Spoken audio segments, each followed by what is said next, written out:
नमस्कार दोस्तों, कैसे आप लोग। बात करेंगे हम जियो फाइनेंशियल सर्विसेज की। उससे पहले आप सभी को होली की ढेर सारी हार्दिक शुभकामनाएं। इस वक्त करें आपकी जो भी मनोकामनाएं हैं वो इस फाइनेंशियल ईयर पूरी हो जाए, मतलब स्टॉक मार्केट में आप किंग बन के निकले। जियो फाइनेंशियल सर्विसेज देखिए, बहुत ही जबरदस्त खबर निकल कर आ रही है। क्या कुछ खबर है उसको हम जानेंगे, अपडेट क्या है वो सारा कुछ इस वीडियो हम समझने वाले हैं, जानने वाले हैं। लेकिन उससे पहले जैसा कि हमने जो पिछली वीडियो डिस्कस की थी उसमें हमने डिस्कस किया था कि स्टॉक जो है जियो फाइनेंशियल सर्विसेज की बात करें तो काफ़ी हायर वैल्यूएशन पर ट्रेड कर रहा है। ये बात सही है। आप इसकी पी रेशियो निकाल कर देख लोगे तो अनएक्सपेक्टेडली बहुत ही हाईयर साइड में, हज़ारों में, पता नहीं हज़ारों में ट्रेड कर रहा है इसकी पी रेशियो। ठीक है, कोई कोई तालमेल ही नहीं है इसके इंडस्ट्री के पी से।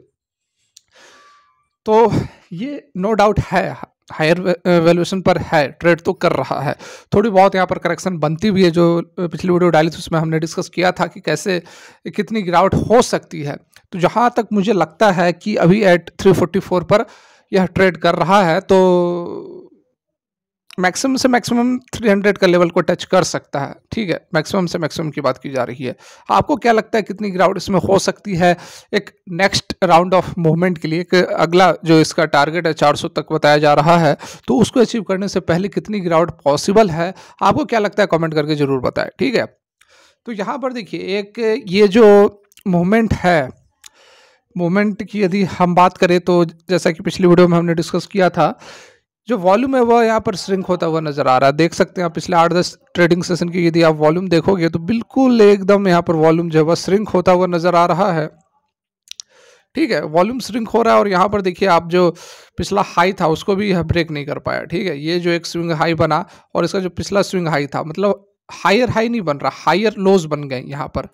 तो देखना होगा कि ये 20 डेज ईएमए को सपोर्ट करता है या फिर इससे को काटता है। यदि 20 डेज ईएमए को काट देता है तो उसके बाद स्टॉक के अंदर ठीक ठाक गिरावट हो सकती है। इवन दैट की जिस खबर को हम डिस्कस करने वाले हैं, बहुत ज़बरदस्त पॉजिटिव अपडेट यहाँ निकल कर आ रहा है जो फाइनेंशियल सर्विसेज के लिए। तो हो सकता है कि अभी कुछ और मूवमेंट, ऐसी बात नहीं है कि यहाँ पर कल मार्केट ओपन होते हैं जो फाइनेंशियल सर्विसेज के अंदर गिरावट हो जाएगी। गिरावट यहाँ पर बन रही है क्योंकि काफ़ी बड़ी रैली आ चुकी है, तो इस कारण से गिरावट हो सकती है। आने वाले समय में सप्ताह 2 सप्ताह के अंदर एक करेक्शन हमें देखने को मिल सकता है, लेकिन उससे पहले अभी एक मूवमेंट, अच्छी खासी मूवमेंट भी बनती है। क्यों बनती है? क्योंकि कुछ खबरें जो हैं, काफ़ी अच्छी खबरें यहाँ निकल कर आ रही हैं, जैसा कि आप यहाँ पर देख ही सकते हैं। तो यहाँ पर आप देखिए, जियो फाइनेंशियल सर्विसेज जो है इंक्लूड होने वाला निफ्टी नेक्स्ट 50 में massive inflows of up to 90 million $। ठीक है, बहुत ही बड़ा यहाँ पर इन्फ्लोज जो है देखने को मिल सकता है जियो फाइनेंशियल सर्विसेज के अंदर। और ये खबर हालांकि पहले आ गई थी, अपडेट आ गया था, लेकिन समय जो है वह 28 मार्च यहाँ बताया जा रहा है।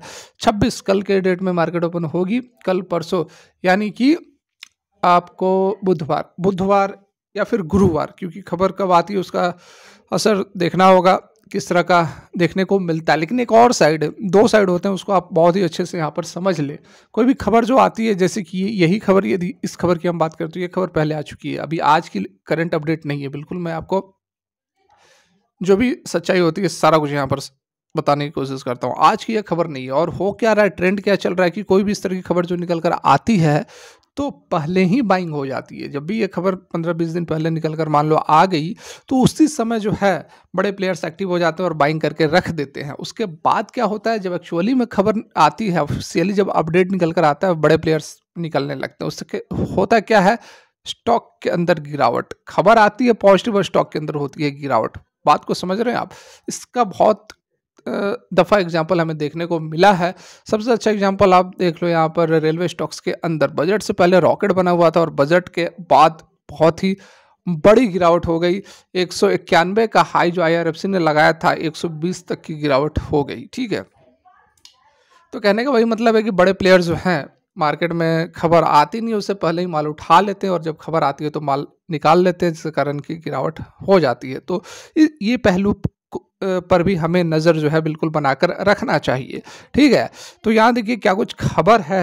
जो financial services, the financial arm of the Reliance industries जो है has been included in the Nifty next 50 index as part of the semi annual index rejig carried out by the National Stock Exchange. ठीक है, तो यहाँ पे इसके साथ में जो एडजस्टमेंट है 28 मार्च को एडजस्टमेंट होने वाली है, और केवल जियो फाइनेंशियल सर्विसेज ही नहीं है, 4-5 और भी स्टॉक्स हैं जिसमें कि आरईसी, पीएफसी, आईआरएफसी और अदानी पावर इंक्लूडेड है। That will be included in the Nifty next 50 index. तो इन सभी स्टॉक्स के अंदर एक अच्छी खासी मूवमेंट हमें देखने को मिल सकती है, लेकिन ये चीज़ जैसा अभी मैंने आपको बताया उस पर भी आपको नज़र रखना है, फोकस बनाकर रखना है कि बड़े प्लेयर्स पहले ही माल निकाल लेते हैं, माल ले लेते हैं। Correction, brokerage firm Nuvama alternative के according quantitative research experts potential inflows कितना देख रहे हैं, तो 89 मिलियन यूएस डॉलर का, while IIFL alternative research is anticipating potential inflows of 67 billion US dollar. अलग अलग एनालिस्ट अलग अलग बात बता रहे हैं कितने पैसे आ सकते हैं। जो financial services will also be in focus on Thursday वाली न्यूज़ का कोई मतलब नहीं है, क्योंकि जैसा अभी आपको बताया कि खबर ये अभी की नहीं है। ठीक है, तो यहाँ जो मुख्य बात है वो है हमारा 28 मार्च को इंक्लूड होने वाला है निफ्टी नेक्स्ट 50 में।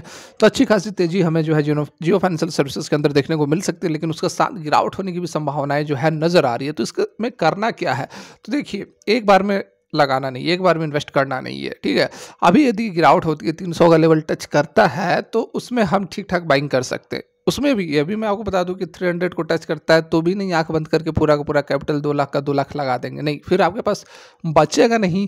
खुदा न खास्ता और गिरावट हो जाए तो आपके पास पैसे नहीं बचेंगे उसमें इन्वेस्ट करने के लिए। और यदि गिरावट नहीं होती, ऊपर भागती है, तो भागते उगते हुए सूरज में तो आप इन्वेस्ट कर दोगे तो आपको लॉस नहीं होगा, कोई प्रॉब्लम नहीं है। देखिए एक आप अभी से एक सीख समझ लो, स्टॉक अगर भाग रहा है तो भागते हुए में आप ऊपर के लेवल में ऐड करोगे तो आपको हमेशा प्रॉफिटेबल रहेगा। ठीक है, लेकिन यदि आपने एक ही बार में इन्वेस्ट कर दिया और वो स्टॉक थोड़ा भी गिर गया, ठीक है, 10% भी करेक्ट हो गया, तो फिर आपका लेवल आने में काफ़ी समय लग सकता है।